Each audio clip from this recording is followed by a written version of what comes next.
Salut à toi, je suis super content de te retrouver aujourd'hui pour cette nouvelle vidéo. Je suis Loïc, si tu ne me connais pas encore, du blog business-immobilier.fr, le blog dédié à la fois aux investissements à forte rentabilité et tout ce qui est plus précisément colocation, location saisonnière et autres investissements qui nous permettent de générer du gros cash flow et ce tout de suite. Donc je vais faire attention parce que j'ai remarqué que si je tape dans la table, ça fait bouger la caméra, donc ça ne va pas être agréable à la vision. Alors on va parler tout de suite du programme d'Emmanuel Macron et à la fin de la vidéo, surtout reste jusqu'au bout, je t'expliquerai réellement ce que ça va changer dans les détails, tous ces points que je vais aborder dans la vidéo pour nous en tant qu'investisseurs et si ça vaut toujours le coup d'investir dans l'immobilier avec Emmanuel Macron au pouvoir. Alors, hop. Donc, la question principale, c'est à quelle sauce allons-nous être mangés? Donc, la première chose, c'est il y a eu une grosse polémique sur Internet sur notamment la taxation en fait des propriétaires, c'est-à-dire le fait que les propriétaires allaient être taxés sur leurs biens, soit quand ils allaient avoir fini de le payer, ou bien tout simplement un nouveau super impôt foncier. Enfin, il y a eu plein de choses. Et il faut savoir que Emmanuel Macron a complètement démenti cela. Il a aucunement l'envie de faire ça. Et il a même d'ailleurs dit qu'il allait mettre des mesures en place dès le début de son quinquennat et qu'il allait ensuite ne pas bouger les règles. Donc si vous voulez, ça permet en fait au moins de pouvoir être sûr que les choses vont tomber, mais après pendant 5 ans, on sera sur des choses plutôt stables, c'est-à-dire qu'on saura où on va pendant au moins 5 ans. Alors, ou un petit peu moins, peut-être 4. Alors, le premier point qui est le point principal, c'est la modification de l'ISF. C'est-à-dire qu'en gros, pour Emmanuel Macron, alors ça je trouve ça assez hallucinant, pour quelqu'un qui se dit être plutôt calé en termes d'économie, etc., et notre nouveau président de la République, pour lui, l'immobilier ne fait pas partie de l'économie réelle. C'est-à-dire que pour lui, l'économie, c'est uniquement fait pour générer une rente. Alors là-dessus, il n'a pas tort, mais en tout cas, pour moi, ça n'est absolument pas déconnecté de l'économie réelle puisqu'on fait travailler des entreprises pour refaire des biens, on fait travailler des entreprises pour pouvoir louer ses biens, etc. Et on permet aussi et surtout aux gens de se loger. Donc la modification de l'ISF, elle est toute simple en fait, c'est qu'il veut tout simplement que l'ISF soit plus que pour le patrimoine immobilier, mais tout ce qu'on peut posséder en actions boursières ou autres ne rentre plus dans le cadre de l'ISF. Alors ça c'est le premier point. Alors ensuite, il va lancer une grande enquête sur l'évaluation du bienfait ou pas de l'encadrement des loyers pour voir s'il faut y toucher ou pas à cette réforme. Alors apparemment, il n'a pas l'envie de l'étendre, donc ça c'est plutôt une bonne chose. Par contre, il n'est pas encore dans une politique de la stopper, mais il va faire réaliser une enquête. Donc on espère que cette enquête ira dans le bon sens pour les investisseurs immobiliers et pas dans le sens positif. Pour moi, c'est complètement négatif ce genre de choses parce que les gens trouvent toujours des moyens pour pouvoir louer plus cher d'une autre manière et puis surtout eh bien, ça freine beaucoup de gens d'investir dans ces endroits et il faut quand même des propriétaires si on veut pouvoir louer des biens parce que le gros risque c'est que les gens laissent vacants leurs biens quand ils ont beaucoup d'argent, qu'ils n'aient pas forcément l'envie de le mettre en location avec toutes les contraintes qu'on peut toujours mettre sur l'immobilier. Eh bien c'est le gros risque de l'encadrement des loyers. Alors, il veut faire un grand plan de construction dans les secteurs tendus. En fait, alors il croit à l'économie réelle, donc c'est-à-dire qu'il croit en fait au marché, à la valeur du marché.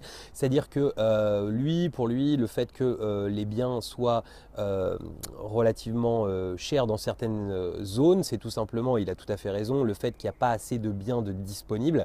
Donc, il veut lancer un grand plan de construction en fait pour qu'il y ait plus de biens qui soient disponibles.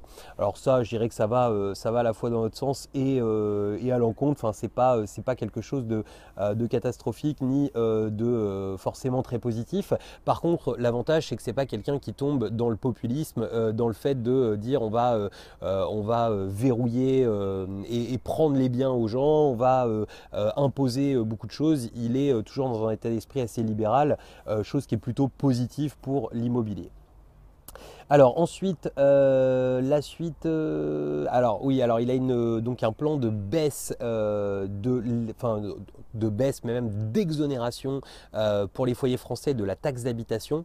Alors je pense moi que c'est pas forcément une bonne chose. Pourquoi?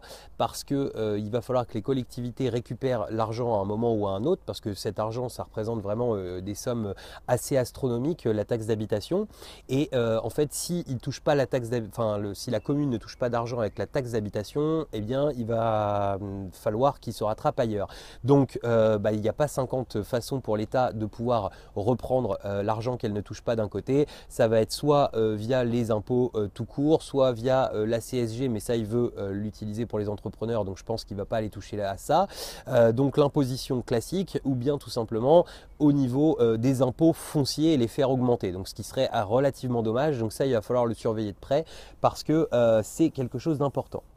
Ensuite, il y a une mesure qui est, à mon sens, tout à fait intelligente, qui est d'instaurer un bail à mobilité. C'est-à-dire qu'on ait la possibilité de pouvoir faire un bail, comme pour les étudiants aujourd'hui, qui sont des baux de 9 mois notamment, mais de pouvoir réaliser un bail comme celui-ci pour les gens qui bougent, qui sont en CDD ou autres, de façon à ce que on soit moins verrouillé avec les gens. C'est-à-dire que quand on les fait rentrer, si on fait rentrer demain quelqu'un en CDD, qu'on ne se retrouve pas avec quelqu'un qui, s'il perd son travail, qu'on va être obligé d'emmener au tribunal pour pouvoir se défaire de ce locataire, mais tout simplement faire un bail de 3 à 12 mois qui puisse permettre de pouvoir stopper le bail s'il y a un souci pour l'une ou pour l'autre des parties relativement facilement. Alors il reste encore à voir les modalités réellement d'encadrement de ce bail, mais c'est plutôt une mesure qui va, je pense, dans le bon sens, notamment toujours pour les zones tendues.